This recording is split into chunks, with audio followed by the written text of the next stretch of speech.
Okay, this is the M110A2 8-inch gun howitzer, 203 millimeters if you are incapable of doing imperial measurements. Better known as BAG, big backside gun. Big American gun. American gun, I like that. So the big difference between the M110 or the original model and the M110A2 is actually the muzzle brake on it.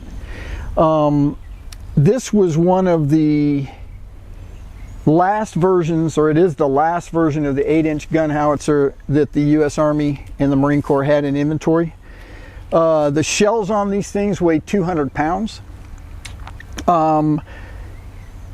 This is not the entire package. Each howitzer had a support vehicle, an M548, that carried the ammunition. This thing only carried 2 rounds of ammunition on board and 5 of the 13 crew members.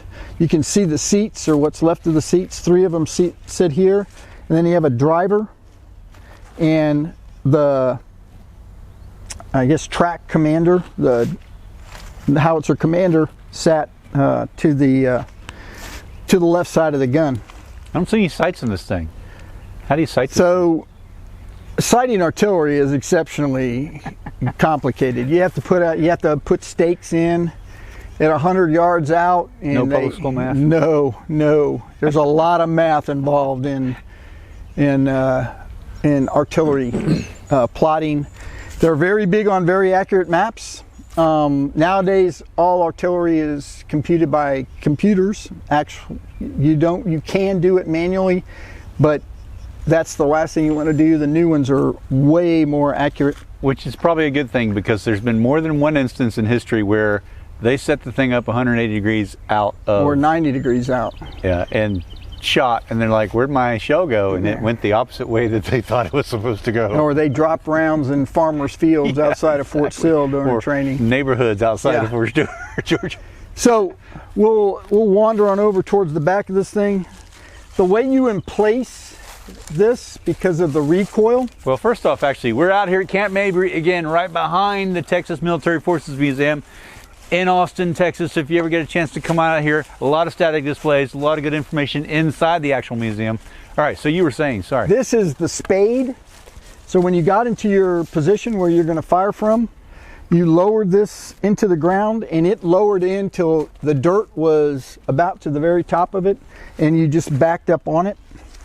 I think the standard was the top of this portion right here was supposed to be well below the top of the road wheel.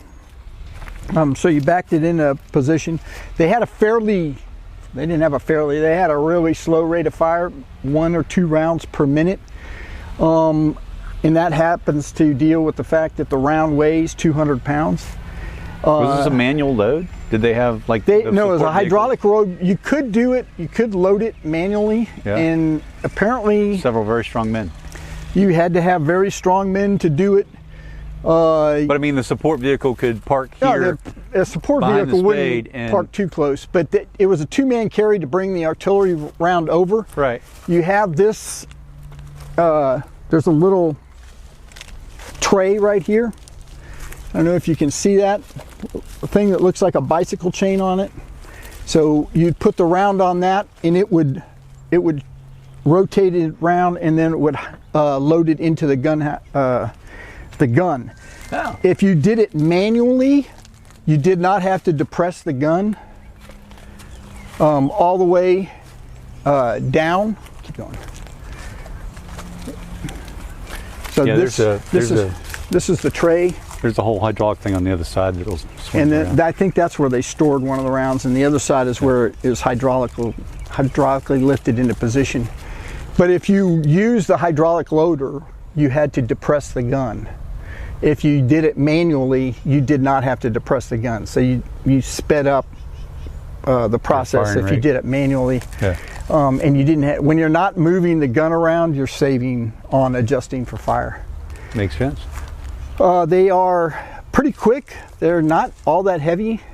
The 8-inch... You're talking about vehicle speed? Yeah. The 8-inch howitzer portion, just the gun portion, was a World War II mainstay, They had 8-inch guns, the 203 millimeter, and then they had the 175 long tom. So they also put the 175 millimeter gun on these as well. Problem with the 175 is those barrels burned out rather quickly. These came in the inventory in 1961 and they left the inventory in 1994. It was nuclear capable, and they had a very, very good reputation for being exceptionally accurate. So when you're shooting, you could fire fewer rounds and get on target pretty quickly. Hold on.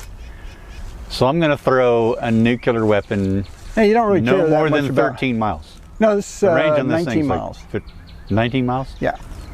But So still, you also want to make sure that if you're sure I firing wanna be nukes, within you 20 put a miles terrain feature of a between you. thermonuclear weapon. You want to put a terrain feature in between you, Put like in the a chat if you'd hill. like to be within 20 miles of a thermonuclear weapon. I don't want to be within Exploding. any miles of a thermonuclear weapon, but you put a Not a good idea. you put a terrain Not a good day to join the artillery. Hey boys, let's set that nuclear weapon up.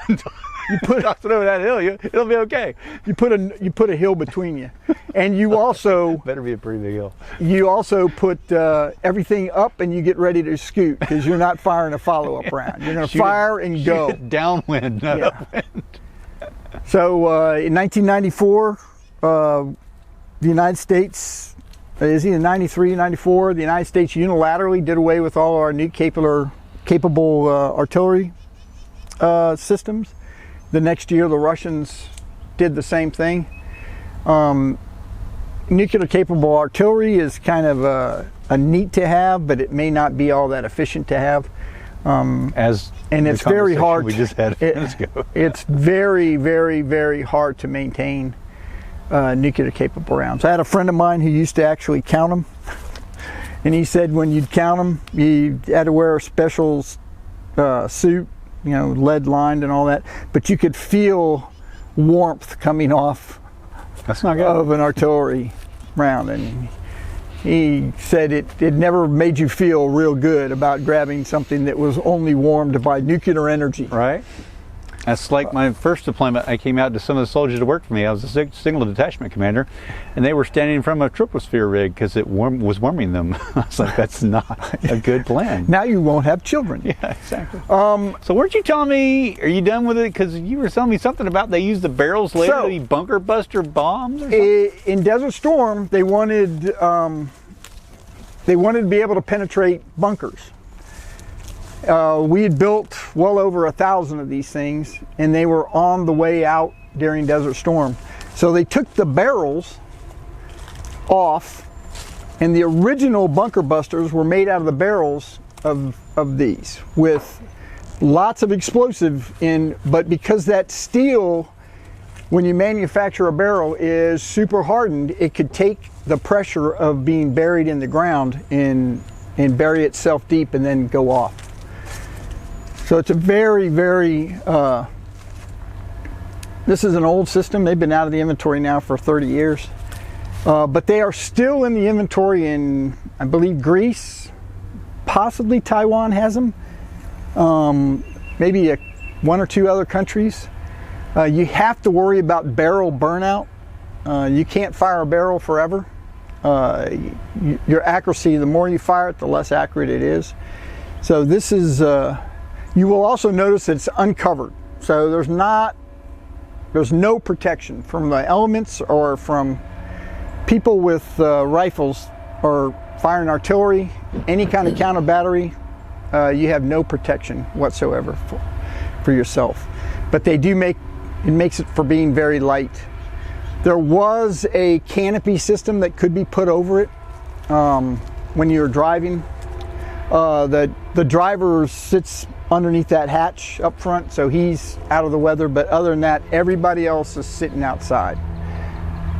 And so you said 61 to 94? We started bringing in the inventory in 61 and took them out of the inventory in 94. Were they used ever in combat? They're used in Desert Storm. They were used in They were used in Vietnam extensively. All right. The original one was the M10, I believe is the M107, the 175, the long 175 millimeter gun, and they took those off and put the original ones. They took off the 175 and put an 8-inch gun howitzers on, because these would last a lot longer. The barrel life is a lot longer on an 8-inch than it is at 175. At some point we need to wander on up to Fort Sill and look at other versions of yeah, they've got artillery. I know when my dad was a brigade commander, he had 3 battalions of M109A3 Paladins and 1 battalion of M110s in the 75th Field Artillery Brigade. And then they transitioned the M110 out and they brought in the MLRS, the multiple launch rocket system. A lot more lethal, could do the same thing. The MLRS can fire bomblets. These could fire little bomblets. And the MLRS only has a crew of 3 or 4. I think it's 3. Everything is done from inside a cab. You just have to reload the pods. And the MLRS, too, right? We still got Paladins though. Yeah, the M1, that's the M109A6. So the Paladin's still out there. There's an M109A7 now. How did we go from 110 to 109? That's backing up. The numbering system is, that's an M108 right there. This is an M10. It's artillery math, folks. Yeah, this is why I got commissioned in the infantry. I can't. We went from the M1 rifle to the M1 carbine. It doesn't have to make sense. Don't even start with me. The Army's going over to the M7 and the M17, right? What's that all about? It doesn't, the numbering system is not logically. But this is the M110, and the legacy was that it was the birth of the bunker buster bombs. Okay. The Army gave up their barrels for the Air Force to drop rounds into the ground. That's about it for this guy. There you go. M110, folks. Everything you wanted to know and maybe something you didn't. Thanks a lot.